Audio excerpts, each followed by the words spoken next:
अब ये पार्टी दलदल से निकलेगी, परिवारवाद से निकलेगी, लेकिन नहीं, ये परिवारवाद से निकलने वाली पार्टी नहीं है। मैं तो अखिलेश यादव जी को हाथ जोड़ के एक समझौता, एक वो देना चाहता हूं, राय देना चाहता हूं कि आप अपने पार्टी का नाम बदल दीजिए, समाजवादी की जगह उसका नाम रखिए परिवारवादी पार्टी। अब भौजी आवे चाहे गावा लोग अगवा, चाहे भौजी आवे चाहे अब आजमगढ़ होई और होई चाहे पर फैसला अटल रहे, अखिलेश हुए फरार निरहुआ डटल रहे।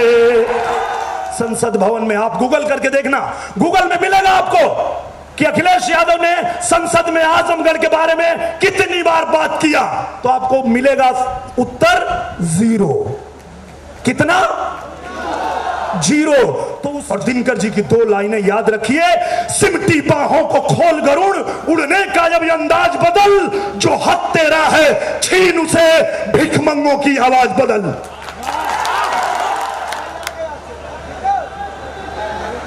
मैं सिर्फ ज्यादा भाषण नहीं करूंगा, मैं 1-2 बातें ही करूंगा जो हमारे आजमगढ़ के फायदे की होगी, क्योंकि ये चुनाव सरकार बनाने के लिए नहीं, आजमगढ़ के फायदे के लिए है। और आजमगढ़ का फायदा किसमें है ये आजमगढ़ जानता है, और आजमगढ़ ने मन भी बना लिया है, इस बार आजमगढ़ में कमल खिलेगा। तो आप सब कमल खिलाने को तैयार हैं? एक बार सब लोग हाथ उठा के बताइए पूजनीय महाराज जी के सामने, सब लोग तैयार हैं? यहां कमल खिलाना क्यों जरूरी है? यहां कमल खिलाना इसलिए जरूरी है कि लक्ष्मी माई कमल पे बैठ के आवेली। कबो देखले हुआ लोग साइकिल पर,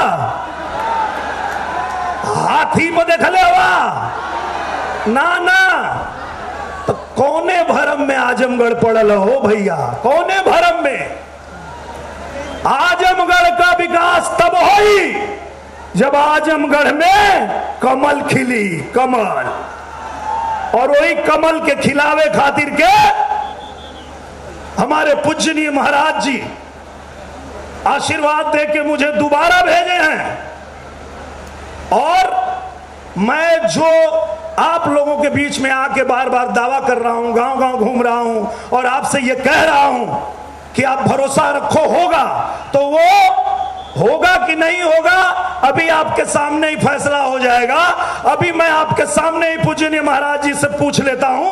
पूजनीय महाराज जी, मैं जब इनके बीच में जाता हूं तो मैं इनसे कहता हूं कि आप लोग कमल खिलाओ, जैसे हमारे पूजनीय मोदी जी ने बनारस को चमकाया है, जैसे हमारे पूजनीय योगी आदित्यनाथ जी ने गोरखपुर को चमकाया है। तो मैं मोदी जी का भी बहुत बड़ा भक्त हूं और पूजनीय योगी आदित्यनाथ जी का भी बहुत बड़ा भक्त हूं। इनके चरणों में ले जाके कमल रखूंगा और इनसे कहूंगा कि जैसे विकास, जैसे आपने बनारस को चमकाया, जैसे आपने गोरखपुर को चमकाया, वैसे हमारे आजमगढ़ को चमका दीजिए।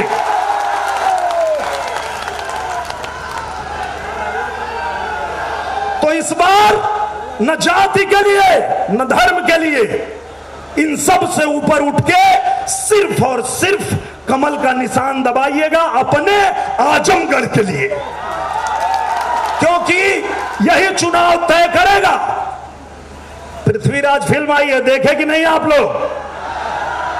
तो मैं कहले है ना कि अब न चूक चौहान, तो आजमगढ़ के पास भी ये आखिरी मौका है, अब मत चुकिया लो।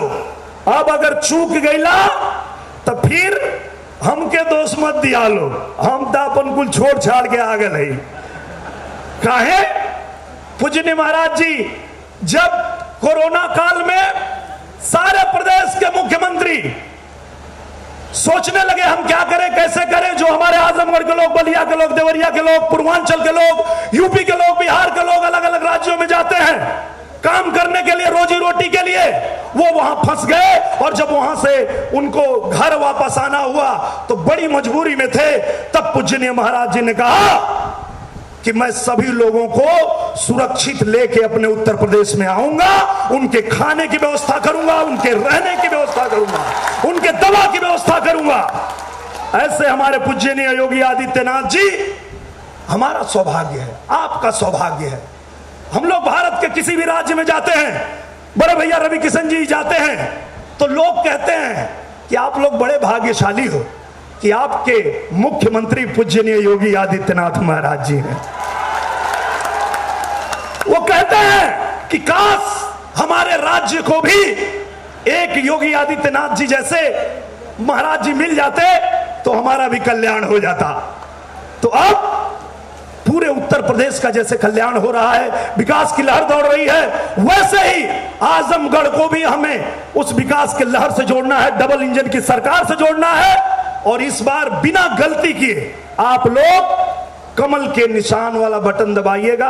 अच्छा ये बतावा लो, सबके मौका देने वालों 1.5 साल खातिर अपने निरहुआ के एक मौका ना दे सकला लो। 1.5 साल खातिर भरोसा ना है, हाथ उठा के बतावा लो। बस 1.5 साल दे डालो। पूज्यनीय महाराज जी ने कहा है कि चिंता मत करो, जैसे आजमगढ़ में कमल खिलेगा देख लेना किस तरह से तुम्हारा आजमगढ़ चमकता है। वैसे ही पहले इन्होंने सारी सौगात देनी शुरू कर दी है। आजमगढ़ में ही विश्वविद्यालय दे दिया इन्होंने। पूज्यनीय महाराज जी ने सुहेल देव महाराजा के नाम पे ये विश्वविद्यालय दे के राजभर समाज का भी माथा ऊंचा किया है, गौरव बढ़ाया। इसके लिए भी एक जोरदार ताली होनी चाहिए, क्योंकि भारतीय जनता पार्टी हर समाज, हर वर्ग, सबको सम्मान देना जानती है। वहीं एक हमारे बड़े भैया हैं अखिलेश यादव जी, एक दलित युवक को पहले उन्होंने ज्वाइन कराया, टिकट दिया और फिर बेइज्जत करके निकाल दिया। ये हैं अखिलेश यादव जी। हम लोगों को लगा था कि चलो ठीक है, अब ये पार्टी दलदल से निकलेगी, परिवारवाद से निकलेगी, लेकिन नहीं, ये परिवारवाद से निकलने वाली पार्टी नहीं है। मैं तो अखिलेश यादव जी को हाथ जोड़ के एक समझौता, एक वो देना चाहता हूं, राय देना चाहता हूं कि आप अपने पार्टी का नाम बदल दीजिए, समाजवादी की जगह उसका नाम रखिए परिवारवादी पार्टी। समाजवाद का परिभाषा समझते हैं आप? नहीं समझते आप। समाजवाद का मतलब होता है समाज के हर वर्ग को साथ लेके चले, वो समाजवाद है। और वो अगर समाज को एक साथ लेके चलने का कोई काम करता है तो वो एक ही पार्टी है, और वो है भारतीय जनता पार्टी। तो अब भारतीय जनता पार्टी के लिए मैं आया हूं यहां। पूज्यनीय महाराज जी ने, पूज्यनीय प्रधानमंत्री जी ने मुझे एक और अवसर दिया है। अब ये अवसर मैं आप लोगों के पास हाथ जोड़ के विनती करने आया हूं कि दोबारा मौका दिया लोग कि ना दिया भाई, एक बार जिता दिया लो। हाँ पता न आगे मौका मिली कि ना है। चाची लोग, बहन लोग, आखिरी मौका मिला नहीं रहुआ के। ए बहनी कमल का बटन दबैया, भैया हो कमल का बटन दबैया, सोचे में तनिको ना टाइम गवैया, हे दादा कमल के बटन दबैया। और मैं क्यों कहता हूं कि आप कमल का बटन दबाएं, उसके पीछे भी एक कारण है। और वो कारण ये है कि अखिलेश हुए फरार। मौका तो दिया था आपने 3 साल, उनको 5 साल के लिए दिया था, 3 साल में ही फरार हो गए। तो अखिलेश हुए फरार, निरहुआ निरहुआ निरहुआ डटल रहे। अब भौजी आवा चाहे गावा लोग अगवा, चाहे भौजी आवा चाहे, अब आजमगढ़ होई और होई चाहे पर फैसला अटल रहे। अखिलेश हुए फरार, निरहुआ डटल रहे। मैं पूजनीय महाराज जी के चरणों में प्रणाम करते हुए ये कहता हूं, जीवन भर से ही निरहुआ आजमगढ़ के लिए डटा रहेगा, बस अपना आशीर्वाद प्यार दे दीजिएगा। और मैं ये कहता हूं, आप लोगों को वैसा धोखा नहीं दूंगा जो धोखा आप लोगों को बार बार समाजवादी पार्टी देती है। आप लोगों को एक बार गिलानी नहीं होती है, बुरा नहीं लगता है? आप लोग को समझ में ये बात क्यों नहीं आती है कि बार बार जाते हैं पूर्वांचल में, आप पैदा हुए हैं, आजमगढ़ में पैदा हुए हैं, सफाई इटावा में जाके भीख मांगते, भैया टिकटवा दे दा, भैया टिकटवा दे दा, भैया टिकटवा दे दा। अच्छा लगता है?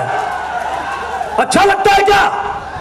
अरे अगर यादव ही लड़ाना था तो आजमगढ़ की धरती पे आहिर पैदा नहीं हुए हैं क्या? पूर्वांचल की धरती पे यादव पैदा नहीं हुए क्या? पर किसी भी जाति धर्म समाज के लोगों को लड़ाना है तो यहां के लोगों को लड़ाओ। बार बार कभी आप लड़ेंगे, कभी आपके पिताजी लड़ेंगे, कभी आपकी बीबी लड़ेंगी, कभी आपका भाई लड़ेगा, नाती पोता। अरे ये क्या है? तो इससे बढ़िया तो फिर रहने दिए होते राजशाही। लोकतंत्र की जरूरत क्या थी? लोकतंत्र की आवश्यकता क्या थी? जब लोकतंत्र आया है तो सबको मौका दीजिए। जैसे हमारे पूज्यनीय महाराज जी मौका देते हैं, हमारे पूज्यनीय मोदी जी मौका देते हैं, भारतीय जनता पार्टी मौका देती है। यही बगल में गोरखपुर से देखिए, हमारे बड़े भैया रवि किशन जी को मौका मिला और हमारे बड़े भैया आज वहां पे लगातार जाते रहते हैं। जब मैं देखता हूं तो भैया गोरखपुर में, भैया गोरखपुर में है। जो लोग ये कहते हैं कि निरहुआ चुनाव जीत जाओगे तो बंबई भाग जाओगे, हमारे बड़े भैया रवि किशन जी भाग गए क्या? मुझे तो नहीं लगता है कि बड़े भैया रवि किशन जी ने जितनी बार संसद में सवाल उठाया होगा, जितनी बार अपनी बात कही होगी, जितनी बार अपने क्षेत्र में गए होंगे, उसका 0%, 1% छोड़ा हो संसद भवन में। आप गूगल करके देखना, गूगल में मिलेगा आपको कि अखिलेश यादव ने संसद में आजमगढ़ के बारे में कितनी बार बात किया, तो आपको मिलेगा उत्तर 0। कितना? 0। तो उस 0 को 0 बनाओ और इस हीरो को हीरो। काहे कि ये हीरो के हीरो तोहना लोग बनौले हवा। यही बगलिया में गाजीपुर में हम गाय चरावत रहनी और तोहन लोग आशीर्वाद दे के, प्यार दे के हमके भेज देला बंबई। हम जाके फिल्म में काम करे लगनी और वहां भी बड़ा सम्मान प्यार मिलल। अब जब पूजनीय महाराज जी आप लोग का सेवा करे खातिर बुला लेना कि ठीक है, बड़ी अच्छी फिल्म बनाते हो, बनाना आजमगढ़ में बनाना, वहां सारी सुविधा लगा देंगे, वहीं करना। लेकिन आजमगढ़ के लोगों को सेवा की जरूरत है, सेवा करो। वहां धोखेबाज परिवार आके बार बार धोखा देके भाग जाता है, तुम चलो वहां चल के सेवा करो। तो मैं आपकी सेवा करने आया हूं और आप लोगों को बताना चाहता हूं कि अब आप लोग एक बात, आखिरी 2 लाइन मेरी मान लीजिएगा और पूर्वांचल का, आजमगढ़ का नाम हंसाइए मत।